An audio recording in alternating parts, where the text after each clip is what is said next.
அதீஸ் கனடிய வீரர்கள் சார்பாக அதிக நிதி திரட்டிய வீரன் என்ற முறையில் இந்த 450 கிலோமீட்டர் பயணத்தை மானிப்பாய் மருத்துவமனை வாசலில் நிறைவு செய்வது உங்களுக்கு எப்படிப்பட்ட உணர்வை தருகிறது.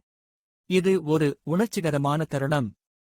வெறும் சைக்கிள் பயணம் என்பதைத் தாண்டி எமது மண்ணின் அடையாளமான இந்த மருத்துவமனைக்கு உயிர் கொடுக்கும் முயற்சியில் கனடிய தமிழர்களின் பங்களிப்பு இவ்வளவு பெரிய வெற்றியை பெற்றுள்ளது மிகுந்த ஆத்ம திருப்தியை தருகிறது. சுமார் 70 லட்சம் ரூபா நிதி என்பது மிகப்பெரிய தொகை.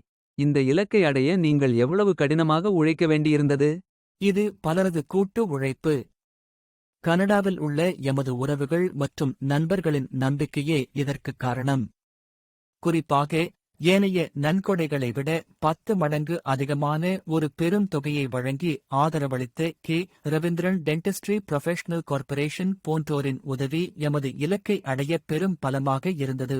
சொந்த பணத்தை செலவு செய்து இங்கு வந்துள்ளீர்கள். இந்த பயணத்தின் மூலம் அடுத்த தலைமுறைக்கு நீங்கள் சொல்ல விரும்பும் செய்தி என்ன. திரட்டிய நிதி முழுமையாக மானிப்பாய் மருத்துவமனைக்கு சென்றடைய வேண்டும் என்பதற்காகவே நாங்கள் இந்த பயணச் செலவுகளை ஏற்றோம். எம்முடன் இணைந்து பயணித்த சேரா மற்றும் சித்ரா போன்ற இளம் வீரர்களின் அர்ப்பணிப்பே எமது எதிர்காலத்தின் மீதான நம்பிக்கையை உறுதிப்படுத்துகிறது.